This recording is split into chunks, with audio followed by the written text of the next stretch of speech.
일본 교육계가 발칵 뒤집혔습니다. 교생 실습 첫날, 한 여교사가 교실에 들어서자마자 학생들이 쓴 한글 게시글을 본 후 얼굴이 하얗게 질리더니 결국 쓰러졌습니다. 그 한글 게시글, 제 트라우마를 떠올리게 만들었어요. 그걸 보는 순간 숨이 멈췄습니다. 그렇게 응급실에 실려가 버린 그녀, 뉴스까지 보도가 된 거대한 사건, 도대체 무슨 일이 있었던 걸까요? 그리고 그 여교사가 10년 동안 봉인해둔 충격적인 과거는 왜 이 순간에 다시 깨어난 걸까요? 지금부터 그 이야기의 시작을 전해드리겠습니다. 그 전에 잠깐만요. 1초 만에 누를 수 있는 구독과 좋아요는 영상 제작에 아주 큰 힘이 됩니다. 안녕하세요. 저는 타카하시 유우카입니다. 24살이죠. 와세다 대학교 국어교육과 4학년이에요. 지금까지 수석을 놓친 적이 없습니다. 외할아버지는 전직 교장 선생님이시고 부모님 모두 대학교 교수님이세요. 집안 자체가 교육자 집안이죠. 어릴 때부터 외할아버지 댁에서 자라면서 자연스럽게 교육자의 길을 꿈꿨어요. 특히 국어는 일본인의 정체성을 담는 그릇이라고 생각했습니다. 그래서 사범대 국어교육과에 들어왔죠. 한 번도 교사가 된 걸 후회한 적이 없었는데 그날만은 후회가 되더군요. 교생 실습을 나간 첫날이었어요. 신주쿠에 있는 시립고등학교 정문 앞에서 깊게 숨을 들이켰습니다. 사실 저는 와세다대 홍보 모델로도 활동했거든요. 키가 크고 단정한 외모 덕분이었죠. 그래서 외부 활동을 많이 해봤는데도 이렇게 떨린 건 처음이었어요. 드디어 제가 꿈꿔왔던 국어교사의 첫걸음을 내딛는 순간이었거든요. 교문을 들어서자마자 복도에서 학생들의 웅성거림이 들렸어요. 와, 진짜 예쁘다. 저 누나 교생이야? 동급생인 미야케 레이나가 옆에서 웃으며 말했습니다. 역시 유욱하네. 벌써 팬클럽 생기겠어. 레이나는 나고야 출신이에요. 저와는 정반대로 감성적이고 자유로운 성격이죠. 학생들의 시선이 쏠리는 게 부담스러웠지만 한편으론 이런 관심이 수업에 도움이 될 거라고 생각했어요. 그때 복도 벽면에 붙은 포스터 하나가 눈에 들어왔어요. 한글 노트 전시회라고 적혀 있었는데 의아했어요. 레이나, 저기 좀 봐. 한글 노트라고 적혀 있어. 레이나는 별로 신경 쓰지 않는 표정이었어요. 학교에서 왜 한글을 전시하는 거지? 문자의 형식이 무너지면 국어도 무너져요. 제 목소리에 약간의 경직감이 섞여 나왔습니다. 어릴 때부터 들어온 외할아버지의 말씀이 떠올랐거든요. 일본인은 일본 문자를 써야 한다는 그 말이요. 교무실에 도착해서 수업 참관 자료를 받았는데 거기에도 이상한 문구가 적혀 있었어요. 학생 자율 필기 언어라고 하면서 국문, 한글, 기타라고 명시되어 있었습니다. 저는 자료를 들고 있는 손이 살짝 떨렸어요. 한글이 허용돼요? 농담이죠? 담당 선생님께 물어보니까 이 학교가 표현교육 강화 시범학교라고 하더군요. 교육부에서 직접 지정한 파일럿 프로그램이래요. 레이나가 옆에서 말했습니다. 요즘 초등학교 교과서에도 한글 예시가 있어. 소셜미디어 영향이라나. 저는 믿을 수가 없었어요. 일본 교과서에 한글이 들어간다고요? 세상이 어떻게 돌아가고 있는 건지 이해할 수 없었습니다. 그날 밤 기숙사로 돌아가면서도 계속 그 포스터가 머릿속에 맴돌았어요. 한글 노트. 도대체 왜 일본 학교에서 한글을 쓰는 걸 허용하는 거죠? 저는 이해할 수 없었습니다. 첫 수업 참관이 시작됐어요. 2학년 비반 현대문학 시간이었습니다. 저는 교실 뒤편에 서서 학생들을 관찰하고 있었죠. 야마다 선생님이 나스메 소세키의 마음에 대해 설명하고 계셨어요. 자, 그럼 어제 낸 과제를 확인해 보겠습니다. 센세이의 심리 변화를 분석한 숙제요. 앞에서 세 번째 줄에 앉은 아오이라는 학생이 답안지를 들고 일어났어요. 그런데 그 순간 저는 충격을 받았습니다. 답안 전체가 한글로 빼곡히 적혀 있었거든요. 기역, 니은, 디귿 같은 이상한 기호들이 복잡하게 조합되어 있는 걸 보는 순간 갑자기 어릴 때 기억이 생생하게 떠올랐어요. 초등학교 3학년 때였어요. 당시 저는 반에서 가장 예쁘고 똑똑한 아이로 유명했죠. 선생님들도 저를 특별히 예뻐하셨고 친구들도 제 주변에 항상 모여 있었어요. 그때 시크릿 가든이라는 한국 드라마가 인기였어요. 친구 미유키가 제게 예쁜 분홍색 노트를 보여줬어요. 유우카, 너도 한글 써볼래? 이거 진짜 예쁘지 않아? 거기에는 안녕하세요, 사랑해요 같은 한글이 귀엽게 적혀 있었어요. 저도 호기심이 생겼어요. 예쁘고 똑똑한 저에게 어울릴 것 같은 특별한 글자들이었거든요. 그래서 미유키에게 배워서 제 연필 케이스에 사랑해요라고 써놨어요. 친구들이 와 정말 예쁘다며 부러워했죠. 며칠 후 국어 시간이었어요. 히치카 선생님이 제 연필 케이스를 보시고는 갑자기 표정이 차갑게 굳어지셨어요. 타카하시, 이거 뭐니? 아, 그냥 친구가 가르쳐준 예쁜 글자예요. 교실 뒤로 나와. 선생님의 목소리가 얼음장처럼 차가웠어요. 저는 당황하며 교실 뒤로 나갔습니다. 다른 아이들이 모두 저를 쳐다보고 있었어요. 타카하시, 너는 일본인이니? 조선인이니? 일본인이에요. 그럼 왜 조선 글자를 쓰고 다니니? 일본인이라면 일본 문자를 써야지. 조선 글은 더러우니까 필요 없어. 히치카 선생님이 제 연필 케이스를 빼앗아서 한글 부분을 지우개로 박박 지우셨어요. 그 모습을 보던 친구들이 키득거리며 웃기 시작했어요. 유우카, 조선인 됐네. 더러운 글자 쓰는 유우카. 평소에 저를 예뻐하고 부러워하던 친구들까지 놀리기 시작했어요. 반에서 가장 인기 많던 제가 순간적으로 놀림거리가 된 거예요. 얼굴이 화끈거리고 눈물이 날 것 같았어요. 집에 돌아와서 울면서 외할아버지에게 이 일을 말씀드렸어요. 할아버지, 저는 그냥 예쁜 글자라고 생각했는데 왜 다들 저를 그렇게 보는 거예요? 외할아버지는 제 머리를 쓰다듬으시며 엄숙하게 말씀하셨어요. 유우카야, 한글 같은 건 기억 속에서 지워라. 일본인은 일본의 아름다운 문자로 충분해. 그런 수준 낮은 외국 글자는 쓸 필요가 없단다. 네, 할아버지 다시는 안 쓸게요. 그날 이후로 저는 한글을 다시는 보고 싶지 않았어요. 한글은 제게 수치심과 모욕의 기억이었거든요. 아오이가 한글 답안을 들고 발표하는 모습을 보니 그때의 기억이 생생하게 되살아났어요. 센세이의 고립감은 세 단계로 나뉩니다. 첫째는 과거에 대한 죄책감이고 발표 내용은 놀랍도록 체계적이었어요. A4 한 장 반에 달하는 분량을 척척 읽어내려갔어요. 야마다 선생님이 감탄하며 말했어요. 아오이, 정말 훌륭해. 이번 주 우수 답안으로 선정할게. 모두 박수. 그 순간 제 얼굴이 당혹감으로 화끈거렸습니다. 이게 뭘까요? 한글로 쓴 발표가 학교에서 칭찬을 받다니요? 도무지 이해할 수가 없었어요. 10년 만에 대체 우리 일본 교육이 어떻게 된 거죠? 그때였어요. 선생님, 혹시 이 답안 좀 봐주실 수 있어요? 아오이가 제게 답안지를 건넸습니다. 저는 그것을 받아들고 멍하니 바라봤어요. 도대체 뭐라고 쓰여 있는지 알 수가 없었거든요. 정리가 잘 되어 있네. 저는 어정쩡하게 답할 수밖에 없었습니다. 정작 내용은 하나도 읽지 못하면서 말이에요. 이런 굴욕이 있을 수 있나요? 감사합니다. 선생님도 한글 읽으실 수 있으세요?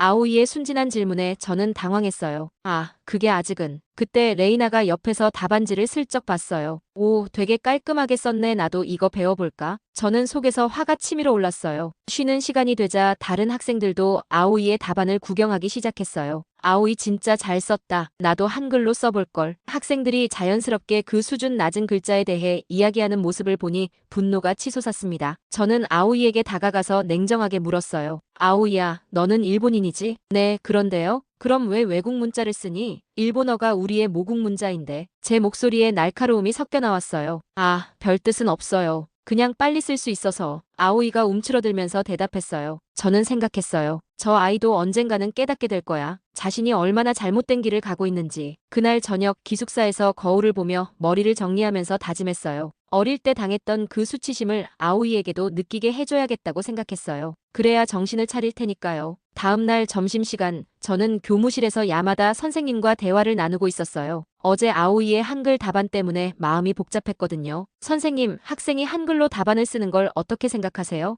야마다 선생님은 커피를 한 모금 마시며 여유롭게 대답했어요. 별로 문제 없다고 봐요. 오히려 요즘 성적이 많이 올랐거든요. 성적이요? 네, 한글 사용하는 학생들 말이에요. 그때 교감 선생님이 지나가시다가 우리 대화를 들으셨나 봐요. 옆에 앉으시면서 말씀하셨어요. 아, 그 이야기군요. 제가 최근 보고서를 받았는데 정말 놀라운 결과더라고요. 교감 선생님이 책상 서랍에서 두꺼운 파일을 꺼내셨어요. 표지에는 표현교육 강화 시범학교 3년차 성과 보고서라고 적혀 있었습니다. 여기 보세요. 자율필기 언어를 허용한 반과 그렇지 않은 반의 학습 성과를 비교한 거예요. 파일을 펼치자 그래프와 수치들이 빼곡히 적혀 있었어요. 저는 눈을 크게 뜨며 그 내용을 살펴봤습니다. 한글 노트 사용 학생들의 요약 구성력이 평균 23% 향상됐고 인용 빈도는 31%, 자기 표현 지수는 무려 45%나 올랐네요. 저는 믿을 수가 없었어요. 이게 정말인가요? 물론입니다. 도쿄시 교육위원회에서도 이 결과에 주목하고 있어요. 교감 선생님의 말에 저는 더욱 당황했어요. 도쿄시 교육위가 이런 걸 용인했다는 건가요? 용인이라기보다는 적극 지원하고 있어요. 아이들의 학습 효율이 눈에 띄게 개선됐거든요. 야마다 선생님도 거들었어요. 제가 직접 경험해봐도 그래요. 한글로 필기하는 학생들이 수업 내용을 훨씬 빨리 받아 적어요. 그러니까 선생님 설명을 놓치는 일이 적죠. 저는 머리가 복잡했어요. 제가 알고 있던 상식과 완전히 다른 이야기였거든요. 하지만 일본 문자 교육은 어떻게 되는 거죠? 전통적인 문자 교육 말이에요. 교감 선생님이 미소를 지으며 대답했어요. 아이들한테 맞으면 받아들여야죠. 문자는 수단일 뿐이니까요. 중요한 건 학습 내용을 제대로 이해하는 거잖아요. 그때 레이나가 교무실로 들어왔어요. 저를 보더니 옆에 앉으면서 말했어요. 유우카, 너 어제부터 표정이 안 좋던데 뭔 일 있어? 아니야, 그냥 한글 때문이지. 너 문자를 법처럼 보지만 애들은 물감처럼 쓰더라. 레이나의 말에 저는 깜짝 놀랐어요. 물감처럼? 응, 그냥 필요에 따라 자유롭게 선택해서 쓰는 거야. 빨간색이 필요하면 빨간색, 파란색이 필요하면 파란색 쓰듯이. 교감 선생님이 고개를 끄덕이셨어요. 레이나 선생님 말이 맞아요. 요즘 아이들은 우리보다 훨씬 유연해요. 저는 이해할 수 없었어요. 문자가 그냥 도구라니. 문자에는 그 나라의 정신과 문화가 담겨 있는 거 아닌가요? 그럼 일본인으로서의 정체성은 어떻게 되는 건가요? 야마다 선생님이 웃으며 말했어요.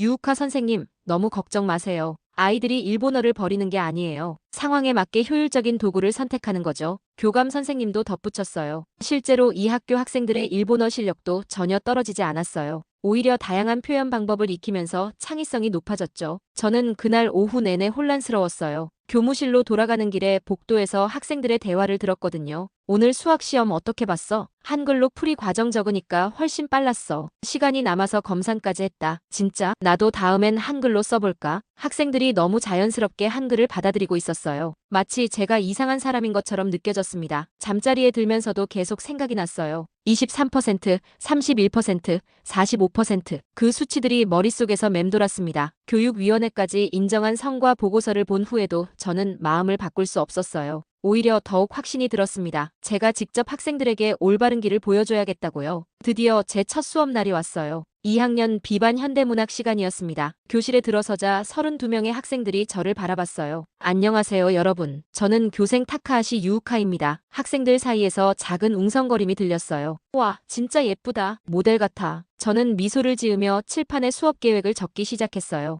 특별히 아름다운 히라가나로 정성스럽게 썼죠. 오늘은 나스메 소세키의 마음에서 인물의 심리 묘사 기법에 대해 배워보겠습니다. 우리의 아름다운 일본어로 어떻게 섬세한 감정을 표현했는지 살펴보죠. 수업이 진행되면서 저는 의도적으로 일본 문자의 우수성을 강조했어요. 여러분, 히라가나의 이 부드러운 곡선을 보세요. 일본인의 섬세한 감성이 그대로 담겨 있어요. 세계에서 이렇게 아름다운 문자는 찾기 어렵죠. 아오이가 손을 들고 질문했어요. 선생님, 그런데 요즘 다른 문자로도 감정 표현이 가능하다고 하던데요. 저는 살짝 웃으며 대답했어요. 물론 다른 문자들도 나름의 기능은 있겠죠. 하지만 일본인이라면 당연히 일본 문자가 가장 적합하지 않을까요? 외국 문자는 아무래도 깊이가 부족하죠. 교실이 조용해졌어요. 아오이의 표정이 살짝 어두워졌지만 저는 신경 쓰지 않았어요. 특히 요즘 일부 학생들이 편의만을 추구하는 경향이 있는데 진정한 학문은 편리함보다는 정성과 깊이에 있다고 생각해요. 모둠 활동 시간에 저는 각 모둠을 돌아다니며 지도했어요.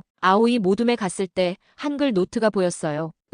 이 모둠은 조금 특별한 방식을 쓰고 있네요. 제 목소리에 약간의 아쉬움이 섞여 나왔어요. 하지만 진정한 일본 문학을 이해하려면 일본어의 뉘앙스를 제대로 느껴야 하지 않을까요? 아오이가 작은 목소리로 말했어요. 저는 내용 이해에 집중하려고 했는데요. 물론 내용도 중요하지만 형식도 무시할 수 없어요. 특히 우리 일본 문학은 언어의 아름다움 자체가 중요한 요소거든요. 수업이 끝나고 과제를 내줄 때 저는 이렇게 말했어요. 과제는 일본 문학의 아름다움을 충분히 느낄 수 있도록 정성스럽게 써주세요. 글을 쓴다는 것은 단순한 정보 전달이 아니라 마음을 담는 일이니까요. 다음 주 과제를 검토할 때 아오이의 과제가 한글로 쓰여 있는 걸 봤어요. 내용은 정말 훌륭했지만 저는 복잡한 기분이었어요. 아오이가 과제를 돌려받고 나서 조용히 다가왔어요. 선생님, 제 과제에 대해 피드백을 주실 수 있나요? 내용은 좋았어. 하지만 좀 더 깊이 있게 접근할 수 있을 것 같은데. 일본어의 미묘한 표현들을 놓친 부분이 있어. 사실 아오이의 분석은 완벽했어요. 하지만 저는 인정하고 싶지 않았어요. 며칠 후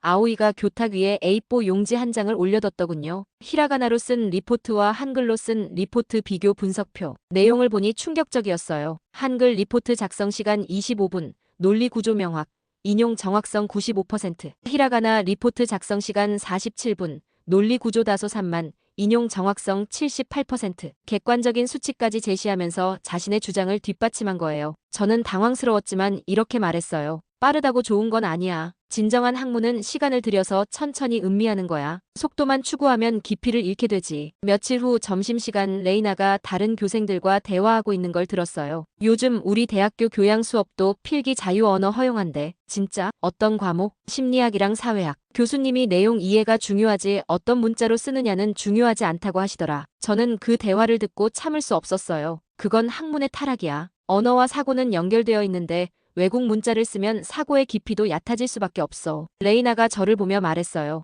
유우카, 너 생각이 너무 경직된 거 아니야? 도구는 도구일 뿐인데 도구가 아니야. 문자는 그 민족의 정신이 담긴 그릇이라고. 일본인이 외국 문자에 의존하면 정체성을 잃게 돼. 다른 교생이 끼어들었어요. 하지만 요즘 학생들 성적이 많이 올랐다던데 실용적인 면에서는 도움이 되는 것 같은데 성적이 오른다고 해서 모든 게 옳은 건 아니야. 교육의 본질을 생각해봐. 그런데 며칠 후 아오이가 저에게 조심스럽게 다가와서 말했어요. 선생님, 제가 뭔가 잘못하고 있는 건가요? 선생님 말씀을 들으니 제가 너무 안이하게 생각했나 싶어서요. 저는 속으로 만족스러웠어요. 드디어 그 아이가 깨닫기 시작한 거죠. 그렇지, 학문에는 왕도가 없어 편리함만 추구하면 안 되는 거야. 사실은요. 아오이가 망설이다가 조용히 말했어요. 제가 한글을 쓰기 시작한 건 제 동생 때문이에요. 동생? 제 동생 타쿠야는 올해 초등학교 3학년인데 난독증이 있어요. 2년 동안 한자를 읽지 못해서 정말 힘들어했거든요. 저는 갑자기 불안해졌어요. 뭔가 예상치 못한 이야기가 나올 것 같았거든요. 그런데 작년에 우연히 한글을 알게 됐는데 타쿠야가 한글로는 글을 읽기 시작한 거예요. 처음으로 책을 읽고 웃는 모습을 봤어요. 아오이의 눈에 눈물이 고였어요. 타쿠야가 저에게 말했어요. 누나, 나도 이제 글을 읽을 수 있어. 한글은 신기해. 그래서 저도 한글에 감사한 마음이 생긴 거예요. 저는 할 말을 잃었어요. 아오이가 한글을 쓰는 이유가 단순한 편애 때문이 아니라 동생에 대한 사랑 때문이었다니. 그런데 선생님 말씀을 들으니 혹시 제가 일본인다움을 잃어가는 건 아닌지 걱정돼요. 타쿠야도 잘못된 길로 가고 있는 건 아닐까요? 저는 뭐라 대답하지 못했습니다. 그날 저녁 인터넷에서 우연히 발견한 기사가 모든 걸 바꿔놓았어요. 히로시마 시립 다이코 초등학교 한글 교육에 접근 가능성 연구 보고서 발간. 제가 다니던 그 초등학교에서 한글 연구를 했다는 거예요. 기사를 읽어보니 충격적이었어요. 한글은 인지 약자, 언어장애 학생들에게 가장 먼저 반응을 보인 문자였다. 특히 난독증 학생 12명 중 8명이 한글 학습을 통해 읽기 능력이 현저히 향상됐다. 아오이의 동생 타쿠야와 똑같은 사례들이었어요. 제가 그렇게 무시했던 한글이 실제로는 어려운 처지의 아이들에게 희망을 주는 도구였던 거예요. 저는 컴퓨터 화면을 보며 떨리는 손으로 얼굴을 감쌌어요.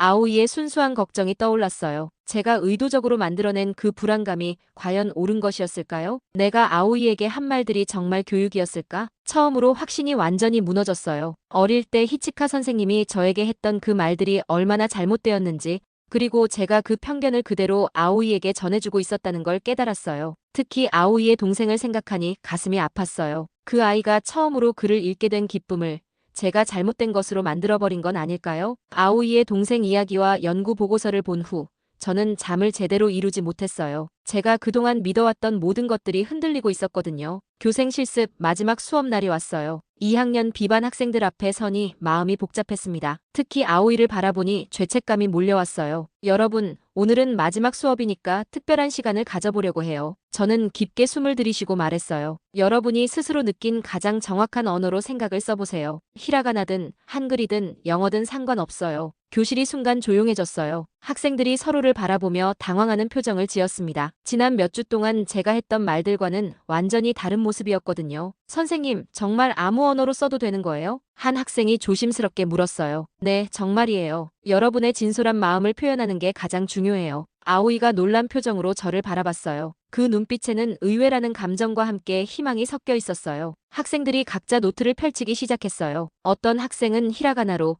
어떤 학생은 한글로, 심지어 그림을 그리며 자신의 생각을 표현하는 학생도 있었어요. 저는 교실을 돌아다니며 학생들의 글을 보았습니다. 각자가 선택한 문자로 자신만의 이야기를 써내려가고 있었어요. 미래의 꿈에 대해서 써볼게요. 가족에 대한 고마움을 표현하고 싶어요. 친구들과의 추억을 기록하고 싶어요. 20분 정도 지나자 저는 말했어요. 이제 누가 자신이 쓴 걸 발표해볼까요? 몇 명의 학생들이 손을 들었어요. 그런데 평소에 조용했던 하루카라는 학생이 떨리는 목소리로 말했어요. 저도 발표해도 될까요? 하루카는 평소에 수업 시간에 거의 말을 하지 않던 아이였어요. 내성적이고 자신감이 부족해 보였거든요. 물론이지, 하루카. 앞으로 나와서 발표해볼래? 하루카가 떨리는 손으로 노트를 들고 앞으로 나왔어요. 노트에는 한글로 빼곡히 적혀 있었습니다. 저는 처음으로 제 생각을 글로 썼어요. 하루카의 목소리가 점점 커졌어요. 지금까지는 어떻게 써야 할지 모르겠고 틀릴까봐 무서웠는데 오늘은 마음이 편했어요. 교실이 조용해졌어요. 모든 학생들이 하루카를 바라보고 있었습니다. 한글로 쓰니까 제 마음이 그대로 나오는 것 같아요. 일본 문자로 쓸 때는 항상 맞는 한자를 찾느라 고민이 많았는데